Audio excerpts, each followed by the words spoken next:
Bismillahirrahmanirrahim. Assalamualaikum warahmatullahi wabarakatuh dan selamat pagi dan siang untuk kita semuanya. Kita sampai di sesi ketiga pertemuan kita pada mata kuliah aplikasi komputer statistik, dan ini menggunakan teknik rekam layar. Jadi saudara-saudara sekalian bisa mengikuti step by step yang saya tampilkan di sini beserta dengan data contohnya yang akan saya bagikan. Hari ini kita akan membahas mengenai bagaimana caranya melakukan analisis deskriptif statistik dengan bantuan software SPSS. Nah, di sini saya sudah punya data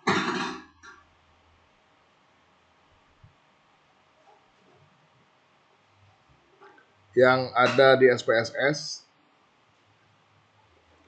Jadi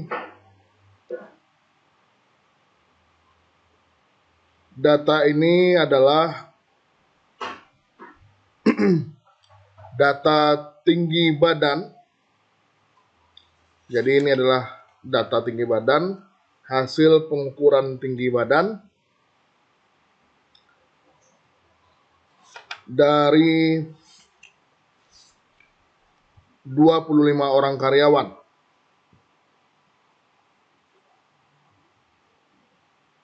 Yang dibedakan menurut gendernya, dikelompokkan menurut gendernya. Nah, saudara-saudara sekalian, hari ini kita akan menggunakan SPSS dan akan mencoba bagaimana untuk menghitung data yang ada ini secara deskriptif. Sekali lagi, secara deskriptif. Nah, seperti yang telah dijelaskan di awal, ya, kegiatan statistik itu berhubungan dengan angka. Data yang berupa angka akan diolah menjadi berbagai output atau keluaran yang relevan. Dua jenis output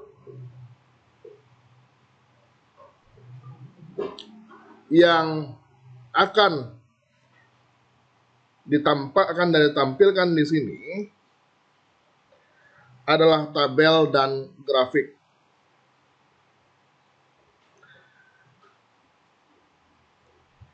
Dan seperti yang telah dijelaskan di awal pertemuan ini, ya, statistik deskriptif itu lebih berhubungan dengan pengumpulan dan peringkasan data, serta penyajian hasil peringkasan tersebut.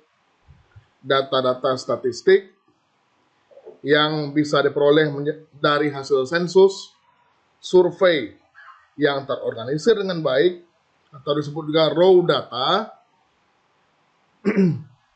Data-data tersebut harus diringkas dengan baik dan teratur, baik dalam bentuk tabel atau grafik sebagai dasar untuk berbagai pengambilan keputusan. Nah, dalam hal ini ada hubungan antara statistik deskriptif yang akan kita pelajari hari ini dengan pengambilan keputusan atau statistik inferensif. Nah, selain tabel dan grafik, untuk mengetahui deskripsi data diperlukan ukuran yang lebih eksak. Ukuran statistik tersebut dinamakan summary statistics atau ringkasan statistik. 3 kelompok ukuran statistik yang sering dipakai dalam pengambilan keputusan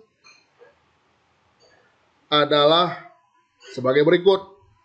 Yang pertama, central tendency atau kecenderungan ukuran terpusat, tendensi sentral, ya, seperti rata-rata atau mean, median, dan modus.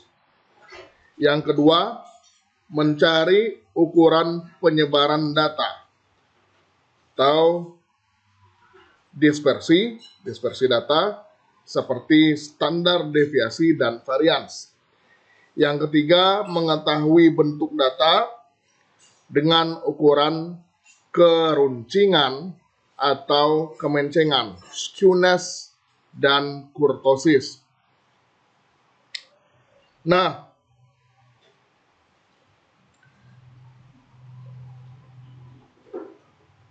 pada hari ini kita akan membahas statistik deskriptif. Nah, di sini kita bisa buka menu analyze, ya. Dan descriptive statistics. Nah, menu descriptive statistics ini memiliki beberapa submenu.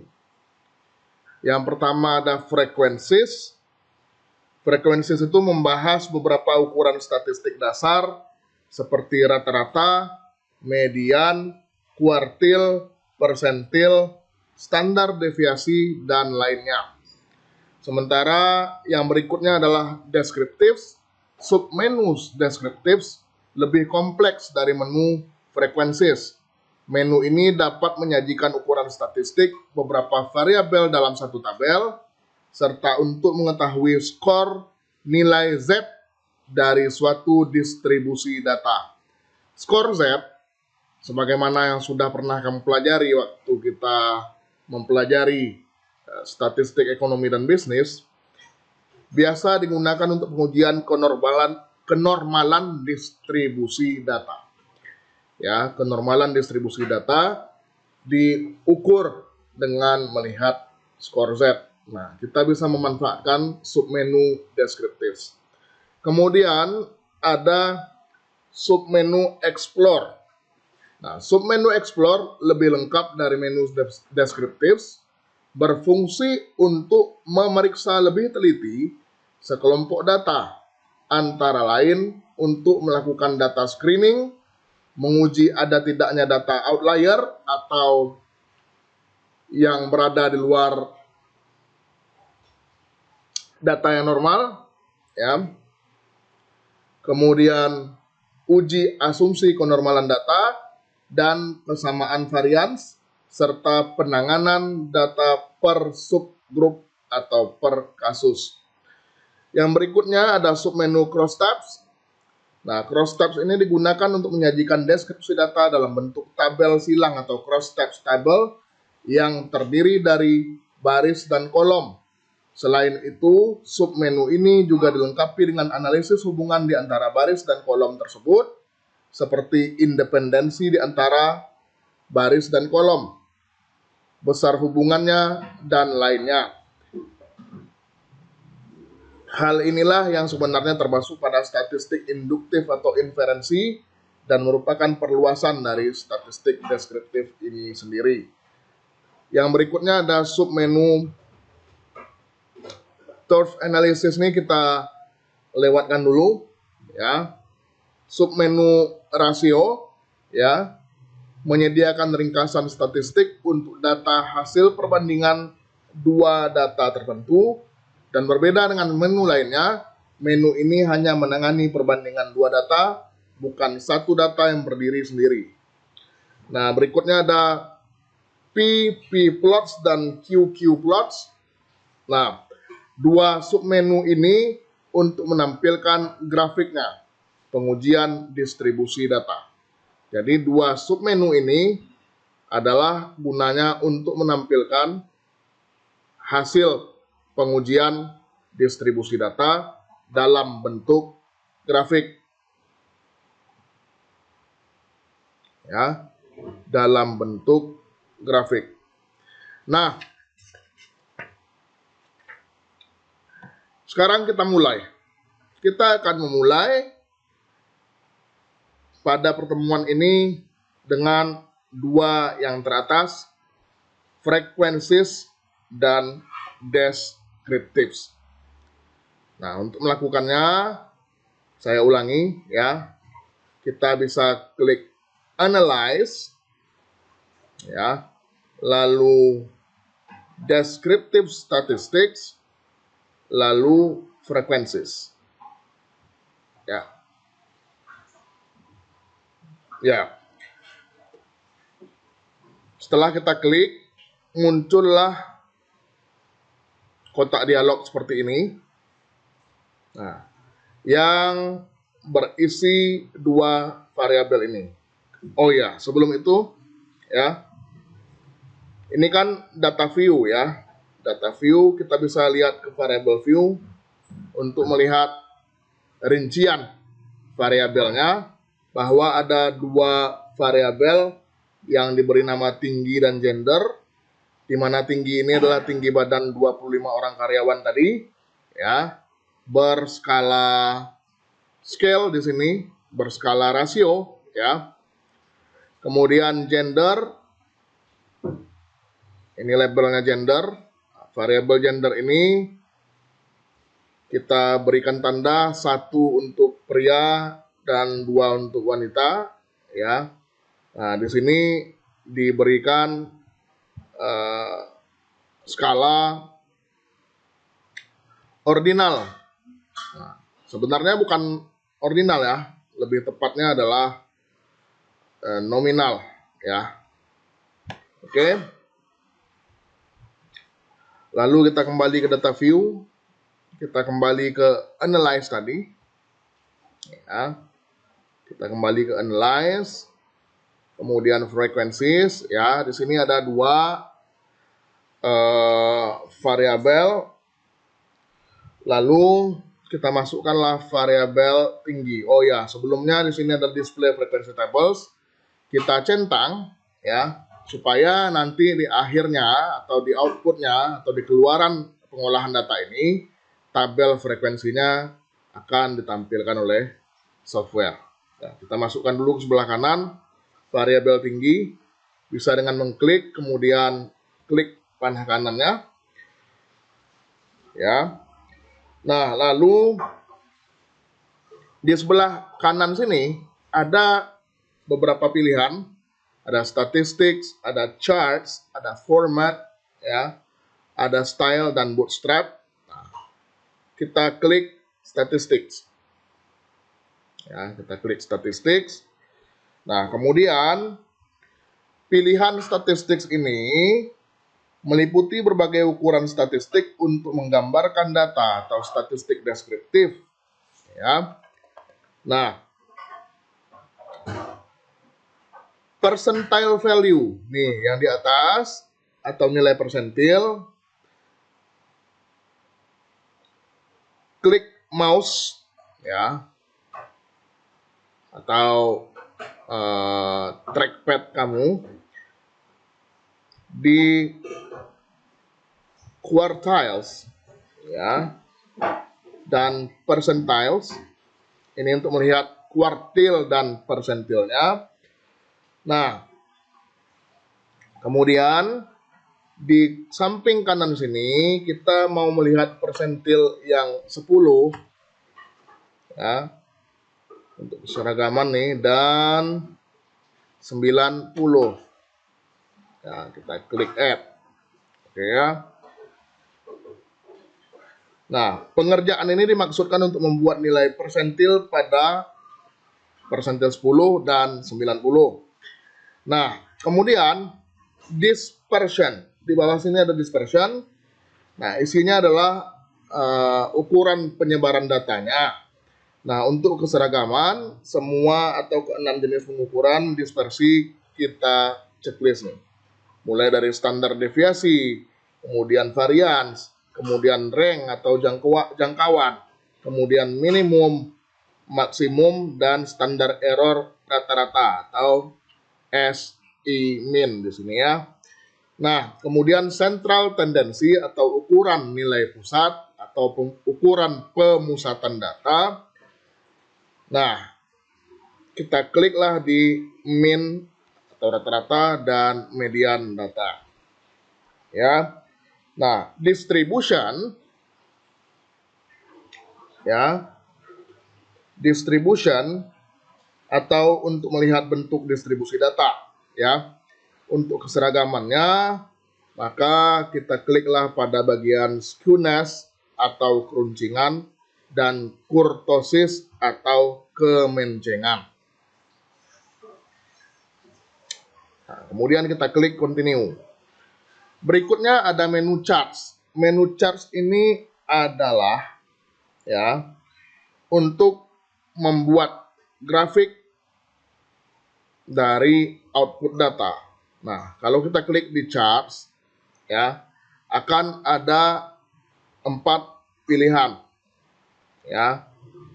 Non atau tidak menampilkan grafik, kemudian ada bar charts atau grafik batang, pie charts atau grafik lingkaran, dan histogram ya. Nah, ini terserah saja mau menampilkan apa misalnya. Nah, bisa histogram dan histogram ya, boleh. Nah, show normal curve on histogram ya, tampilkan kurva normalnya pada histogram ya. Kemudian kita klik continue. Nah, di bawahnya ada format ya. Nah, kalau kita klik di sini, maka akan tampak pilihan-pilihan seperti ini. Ya. Nah, pilihan seperti ini maksudnya adalah ya order by. Nah, pilihan order by ini maksudnya adalah data output akan disusun tuh seperti apa maunya. Nah, untuk keseragaman, output akan disusun dari data terkecil ke yang terbesar. Oleh karena itu, pilihlah ascending values yang paling atas sini. Ya, kalau seandainya kamu mau menyusun dari yang terbesar ke yang terkecil, maka pilihlah descending values. Ya, nah, abaikanlah bagian lain, kemudian klik continue.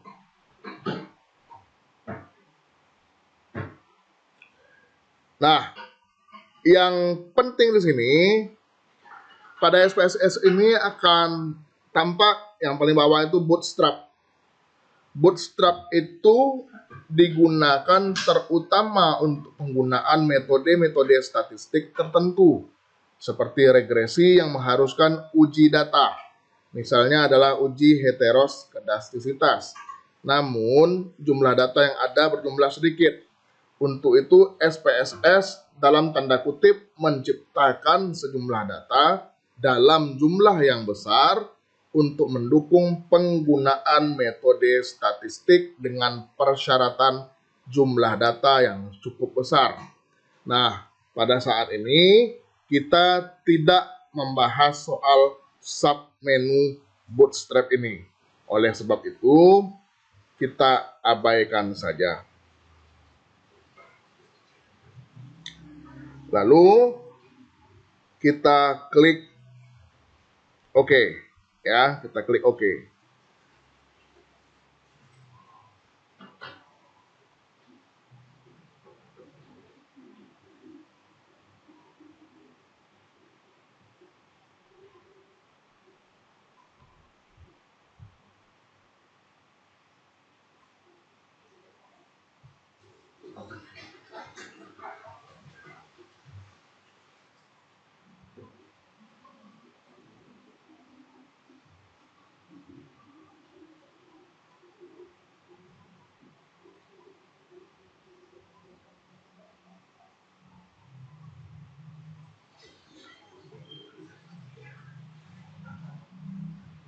Kita klik OK.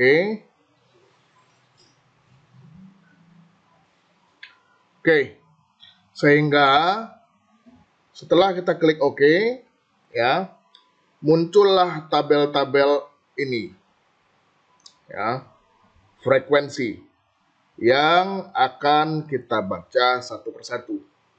Ya, muncul tabel ini, muncul tabel, kemudian muncul gambar histogramnya. Ya, karena kita tadi mengklik histogram dengan kurva normalnya. Nah, ini yang akan kita baca satu persatu mulai dari atas. Ya. Oke. Saya akan jelaskan satu persatu. Nah, analisisnya bagaimana, Pak? Ya. Pertama dari atas kita tahu bahwa datanya ada 25. Ada 25 buah data. Ya, artinya tidak ada yang missing atau tidak ada data yang hilang. Semua data diproses. Ya. Semua data itu diproses, sah, diproses 25 data, lengkap, ya, karena respondennya memang ada 25 tadi di awal. Nah, kemudian min, di sini tertulis 169,4 cm, karena satuan kita tadi cm. Itu bukan 169.400, tetapi karena ini adalah software bikinan Amerika, titik itu dibaca sebagai koma, maka rata-ratanya adalah 169,4. Nah, 169,4 ini adalah rata-rata tinggi badan dari 25 orang responden. Ya, dengan standar error sebesar 0,993. Ini kalau dibulatkan 3 angka di belakang koma, 0,993. Ya, di sini 0,9927. Kalau dibulatkan 3 angka di belakang koma sekali lagi akan menjadi 0,993 cm. Ya. Nah, ini tingkat kepercayaannya adalah 95%. Artinya, ya, ada toleransi error sebesar 0,05 atau 5%. Ya. Nah, apa guna standar error ini? Nah, standar error ini, ya, gunanya adalah untuk melihat interval. Ya, melihat interval.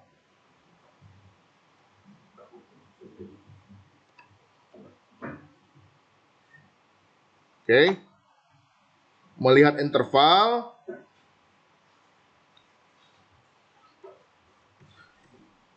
Nah, apa itu interval? Ya.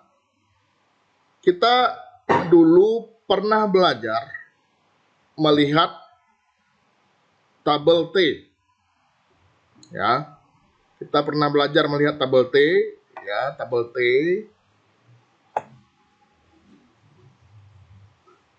Oke.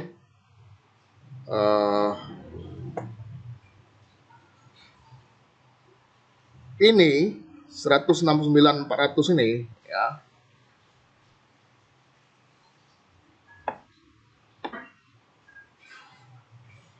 Oke.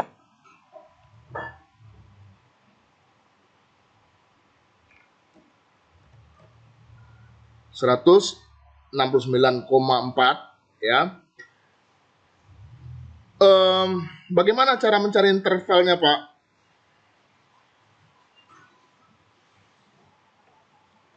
Cara mencari intervalnya adalah begini. Kita cari dulu degree of freedom dari sini. Kita cari dulu nilai T, ya. Nilai T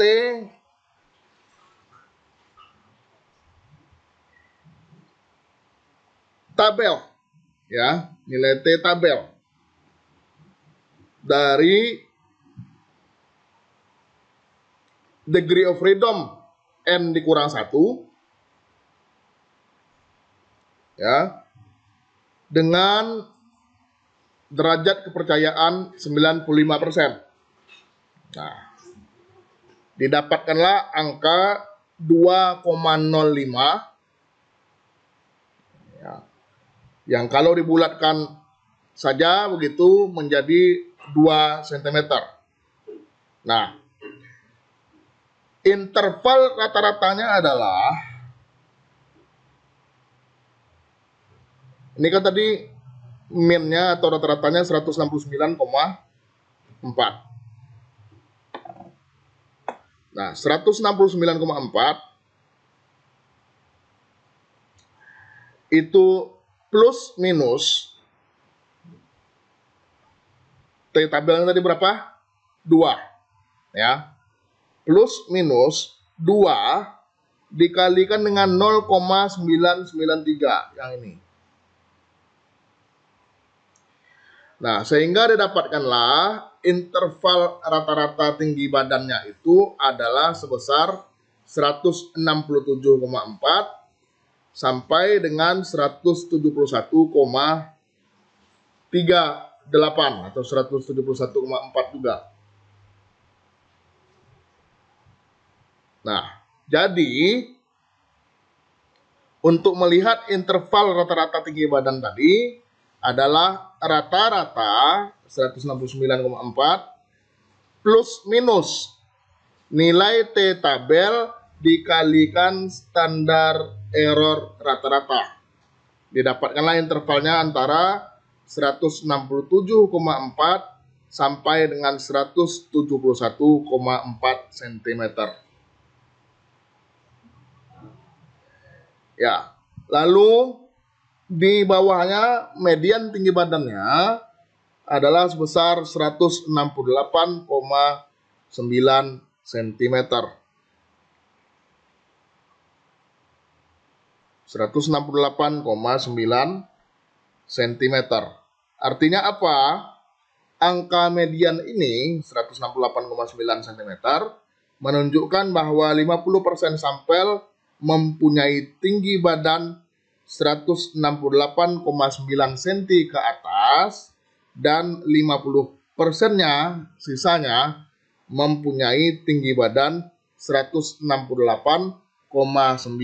ke bawah.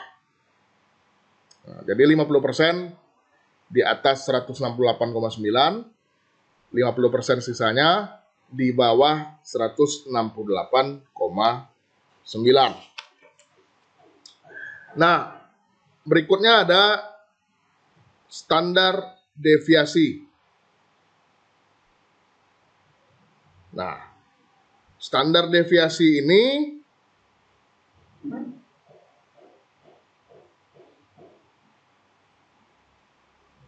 dan varians, ya, standar deviasi ini adalah 4,963 ya.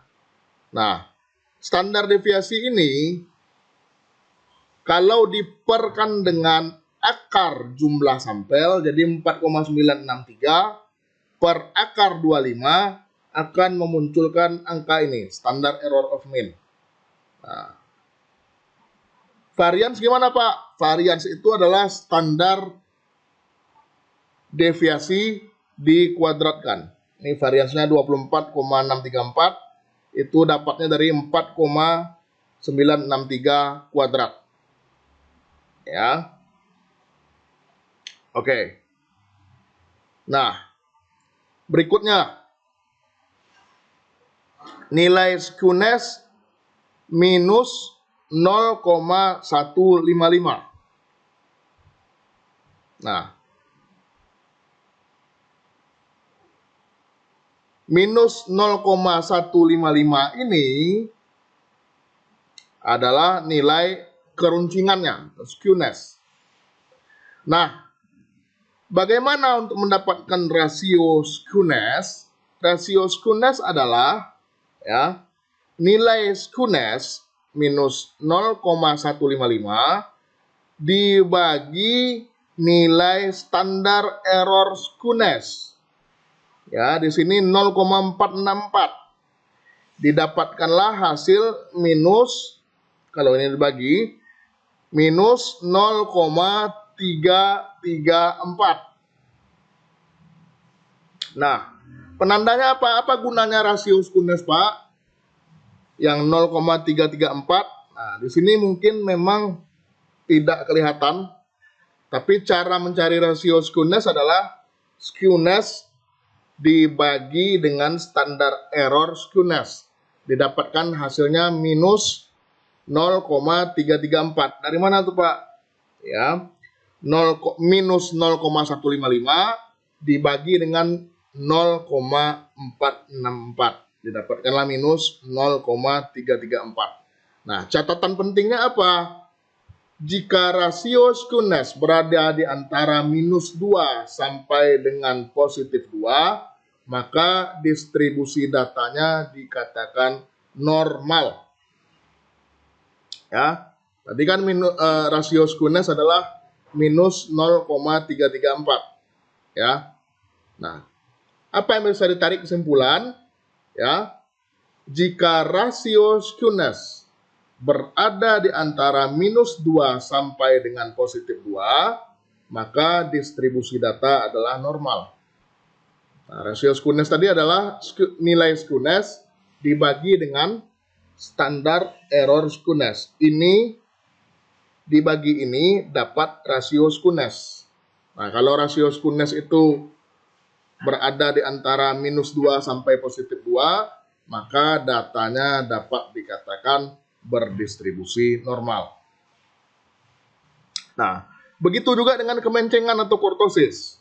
Ya, untuk mendapatkan rasio kurtosis, maka kita bandingkan 0,452 ini dengan 0,902.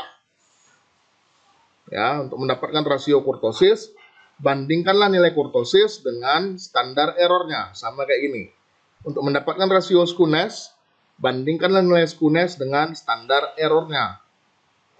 Nah, kalau kurtosis yang kita bandingkan, ya 0,452 ini dibandingkan dengan 0,902, didapatkanlah hasil 0,0005.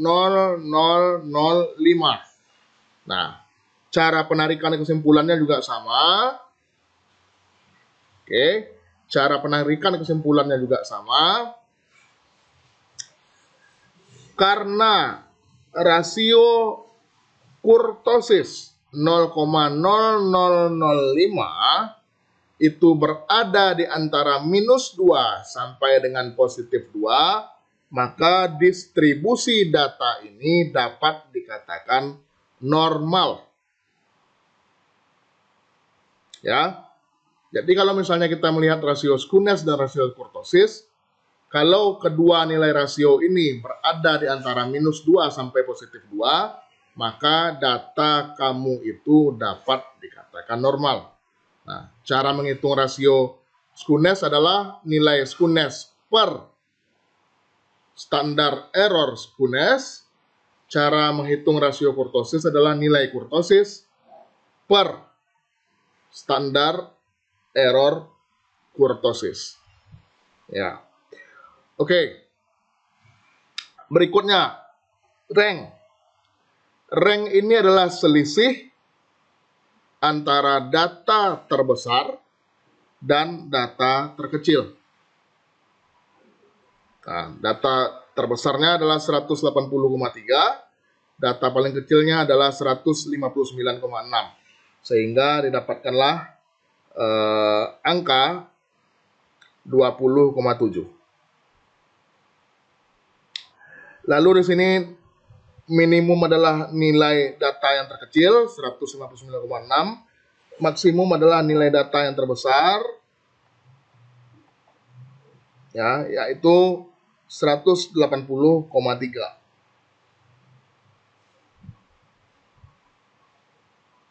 Oke, sampai di sini saya berharap kamu memahaminya. Nah, terakhir di tabel yang ini, persentil 10, 25, 50, 75, dan 90. Nah, Apa artinya? Persentil 10 itu maksudnya adalah 10% responden mempunyai tinggi badan di bawah 160,62 cm. 25% responden mempunyai tinggi badan di bawah 167,2 cm. Nah, rata-rata tinggi badan kalau udah sampai di sini kan sama dengan nilai median. Ya, 168,9 cm. Apa artinya? Bahwa tinggi badan 50% responden berada di atas ya 168,9 cm. Ya. Dan sisanya berada di bawah itu, ya. Kemudian persentil 75 ini apa artinya, Pak? Ya. Persentil 75 artinya adalah 75% responden tinggi badannya berada di bawah 172,5 cm. Yang persentil 90 artinya adalah ya rata-rata tinggi badan 90% responden itu berada di bawah 175,7 cm. Nah, itulah cara membaca tabel frekuensi atau descriptive statistics yang pertama. Berikut ya, ada tabel tinggi. Ya, kalau ini adalah frekuensinya. Dari semua tinggi badan nih, ya, ini adalah tinggi badan yang terdata di masing-masing responden yang 25 orang. Ya. Gampang saja ya. Cara membacanya ini misalnya yang memiliki tinggi badan 159,6 itu ada 2 orang. Ya. Berapa persentasenya? Persentasenya adalah 2/25 ya, dikali 100%. Nah, makanya muncul ini 8. Di sini 8. Ya. Di sini 8. Nah, berikutnya yang memiliki tinggi badan 161,3 cm itu 1 orang. Nah, persentasenya bagaimana? 1/25 dikali 100%. Itu 4%. Valid persennya 4. Nah, ini karena kumulatif persen, di sini sudah ada 8. 8 ditambah 4 adalah 12. Muncullah 12 sini. Nah, berikutnya misalnya 164,8 cm ternyata ada 2 orang yang punya tinggi badan segini ya. Valid persennya itu adalah 8, persentasenya 8%, 2/25 kali 100% ya. Nah, ini 8, ini 4 ditambah 8, maka sampai di sini kumulatif persennya 20%. Seterusnya sampai ke 100%. Ya. Lalu yang paling bawah sekali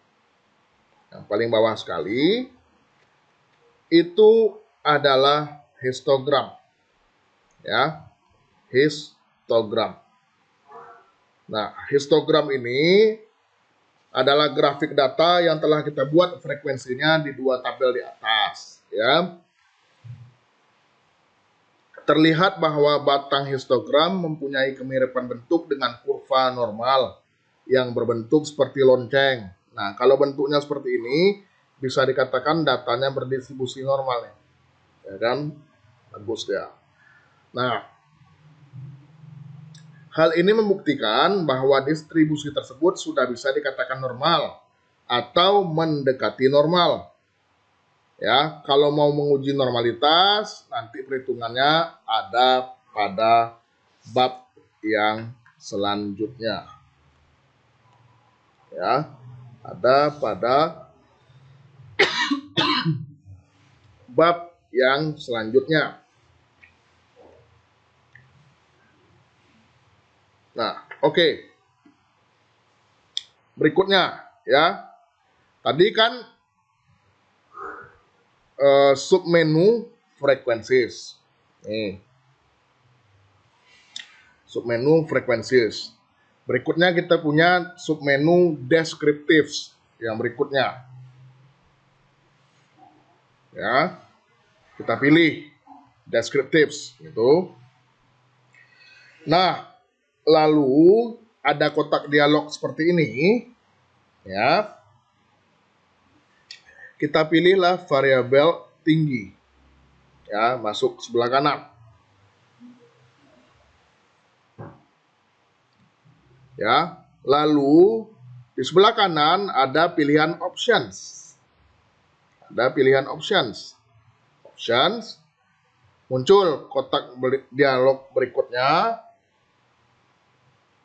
Ya, ada pilihan min, sum, ya, standard deviation, minimum, maksimum, variance, rank, standard error of mean, ya.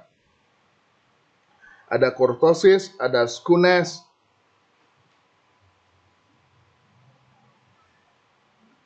Ya, karena sudah aktif pilihan-pilihan ini, kita continue saja. Ya, continue saja.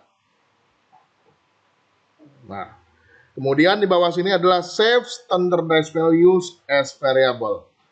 Kita checklist save standardized values as variable. Ya, setelah selesai kita tinggal klik OK.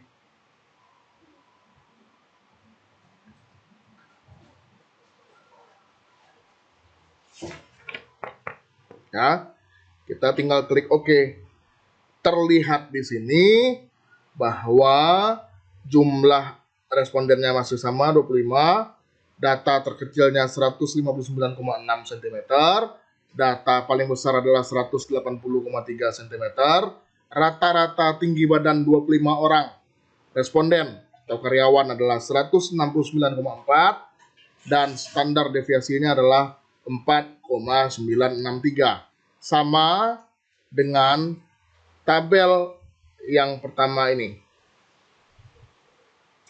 Nah, kemudian kalau kita kembali ke data view, karena kita tadi menceklis kotak save standardized value as variables, maka akan memunculkan yang di sebelah kanan sini. Nilai Z untuk tinggi badan. Ya, nilai Z untuk tinggi badan. Nah, kita sudah belajar bahwa rumus Z itu adalah XI dikurang X bar per standar deviasi. XI dikurang X bar per standar deviasi. Nah, misalnya saya ambil contoh responden yang pertama ini. XI adalah datanya, berarti 170,2 dikurang X bar-nya tadi berapa? 169,4 per standar deviasinya tadi berapa? 4,963. Maka menghasilkan 0,16118. Nah, begitu juga untuk data-data yang lain. Ya.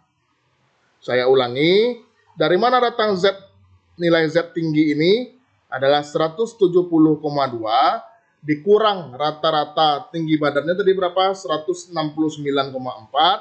per standar deviasinya tadi berapa? 4,963. Maka nilai Z tinggi ini menghasilkan hasil ini 0,16118. ya, 0,16118. Ya. Nah, artinya lagi, ya, karena ini adalah tingkat kepercayaannya 95%, tingkat errornya adalah 5%, ya. Dan kalau misalnya pengujiannya adalah dua arah, maka errornya itu dibagi dua, sebelah kiri adalah minus 2,5%, di sebelah kanan adalah positif 2,5%, maka ya pembatasan untuk nilai Z ini berada di luas kurva 100% dikurang 50%, ya, karena udah dibagi dua ya, sisi kiri dan sisi kanan. 50% dikurang 2,5%. Nah, menjadi 47%. Nah, 47,5% itu ya 50% dikurang 2,5% kan 47,5%, ya. Kalau dilihat di tabel Z, maka nilai Z-nya adalah 1,96. Nah, apa artinya nilai Z 1,96 untuk data ini?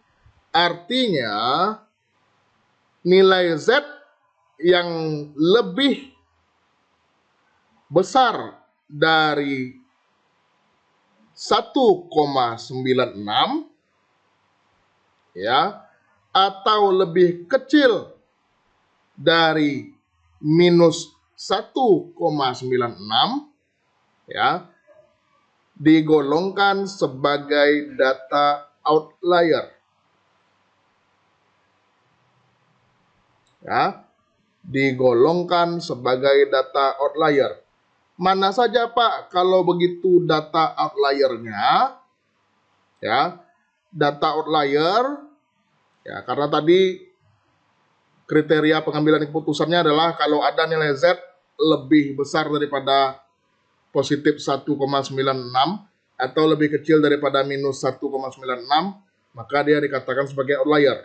Nah, data outlier adalah nih contohnya nomor 3, ya, yaitu 2,19613, itu lebih besar daripada positif 1,96, ya. Mana lagi Pak? Nih data nomor 5, minus 1,97450, ya, lebih kecil daripada minus 1,96, ya. Nah, kemudian mana lagi Pak? Ya,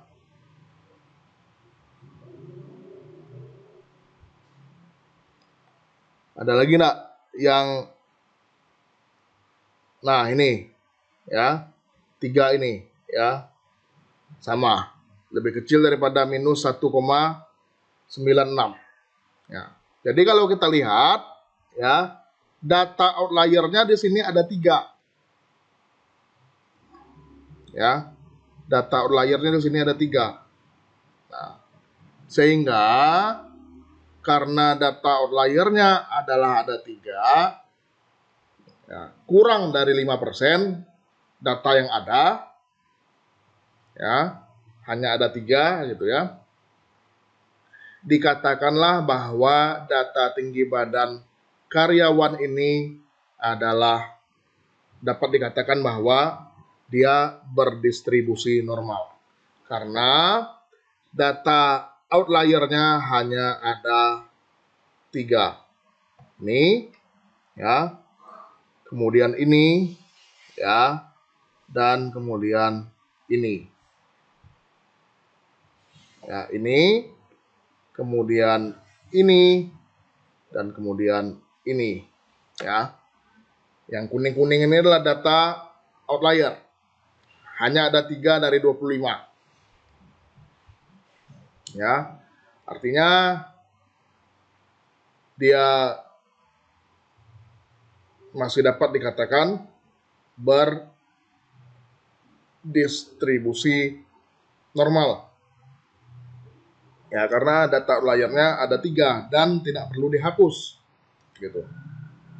Nah, Kegunaan menu deskriptif itu adalah seperti itu, untuk melihat apakah ada data outliers atau tidak. Nih, ternyata ada 3. Ya. Nah, baik, ya. Kira-kira begitulah pengujian, ya, statistik deskriptif dengan menggunakan SPSS. Ya. Hari ini kita telah belajar 2 submenu, yaitu submenu frequencies, ya, dan submenu descriptives. Ya. Nah, saya berharap Anda semua bisa mengikuti langkah-langkahnya tadi dengan baik, mendengarkan dan memperhatikan penjelasan dari setiap bagiannya, sehingga saya berharap bisa menghitung sebanyak apapun datanya dari output yang telah disediakan, kemudian membaca hasil pengolahan tersebut.